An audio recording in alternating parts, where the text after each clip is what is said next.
But by and large, a lot of cops are not prosecuted for most of these things anyway. And the flip side of the coin is this. What I see now, I watch a lot of these videos with people getting pulled over. And what I see is I see a lot of people who are, like, well, I'm not going to give you my driver's license. I'm not stepping out the car. I know my rights. And I see videos like this. Now, when I see people doing videos where they're like, yo, I'm not getting out of the car, or call your supervisor, or what did you pull me over for? Or I wasn't speeding, or my tints aren't too dark, or whatever it is. When I see these videos, I see some that are very good because there's some people who know their rights. But what I think is also happening within these situations, I think that it's become now where a lot of people who are getting pulled over are not complying with the officer's initial instructions. That's what I'm seeing a lot of. And I'm not saying everybody should comply with everything. I think that it's okay to, quote unquote, I wouldn't call it resisting. It's okay. It's okay. It's okay to question a cop. It's okay to question them. But I think it's a slippery slope. If you get pulled over and you feel like, okay, I'm not going to give my license. I'm not going to step out the car. I'm not going to do this. Once you start saying you're not going to do X, Y, Z, you have to know whether you're in the right to do those things. Right. So I say that to say that when they pulled him over, now this is according to what I'm seeing, right? I'm not saying that he deserved to get punched in the face. I'm not saying that the cops are right as far as how they dealt with him once they pulled him out of the car and punched him some more. All that's wrong, right? But it does show that, he was driving on a suspended license.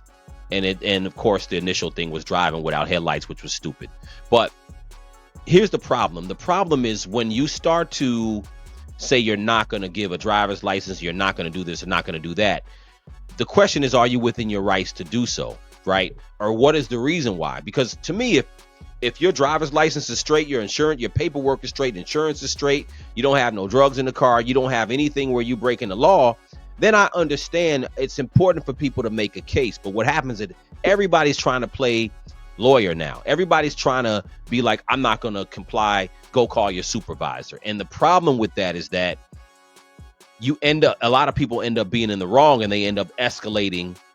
Well, I wouldn't say they're escalating it, but it inflames or allows the officer to escalate these situations into being pulled out of your car. So for me, if I'm pulled over and I know all my paperwork straight, and maybe my headlights weren't on, whatever, even if I think the reason they pulled me over was stupid, I still want to start off by just giving my license. I'm not really worried about giving my license, because if my license is straight, I don't got a problem. But I think you're going to be worried about giving your license, because if it's suspended, you're in the wrong. And at the end of the day, even driving with a suspended license, I mean, it depends on the cop. I think they can give you a warning, and they can just give you a ticket, you know what I'm saying, and tell you, hey, let me not catch you driving anymore. You can claim, I didn't know it was suspended.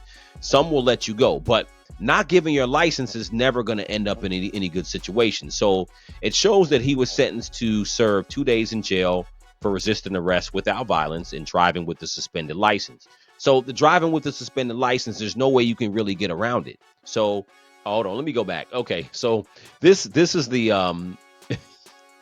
this is the news conference. Of course, they have the I think he's the chief of police, and he's answering questions from reporters. And a lot of people have been going off online like, oh, they're gonna use a black man to speak on this. But look, the cops in the video who were involved in this, there were black and white cops in the video. Obviously, the cop that did the punching through the window and did the craziness was a white cop. But let me play this. This is a reporter talking to the chief of police in a press conference, asking him about this. So let me play that real quick. So I just want to get back to the punch. This is just to be a yes or no question. Wait, Eric, are you going to tell me how to answer a question? I'm just keeping it simple. All right, go ahead. Was it appropriate for the officer to punch this guy in the jaw after he'd already broken the window? Was that yes or no? Was that appropriate? It depends on the circumstances. But it's already determined it's not criminal. Now we're going to look for JSO policy violations. How about that? Is that good? Well, if a civilian did that to another civilian, they would be in handcuffs. No, not necessarily. It depends on the circumstances, the situation. I know that's how you want it to be. I know there's a tendency to want to be some massive cover up that is not. That's why I'm here. I stand up, we talk to you about what happened, we give you what we can give you, then it's up to you guys to report it. But do you think the public is going to buy that? I don't know. My point is, do you think the black community is going to buy? don't use a black thing. Don't use. I'm a black man. Wait, hold on, Eric. Hold on. Stop. He said, don't do that. But you know, this is going to be black community business, whether we like it or not. It's going to be, you know, you're going to see Ben Crump, you're going to see whoever, you know, I don't know about Al Sharpton so much, but you're going to see Ben Crump somewhere around here, representing the family. Now, McNeil Jr., he's going to have a lawsuit, and I believe he already filed. So he's going to file something. He's going to get a check, you know, at the end of the day. But let this keep going while it's going. Stop for a second, because you're trying to be incendiary, and this is not the time for it. This is me sharing information with our public, right? The whole statements about the black issue. I wouldn't work here if we're after black men or black people, period.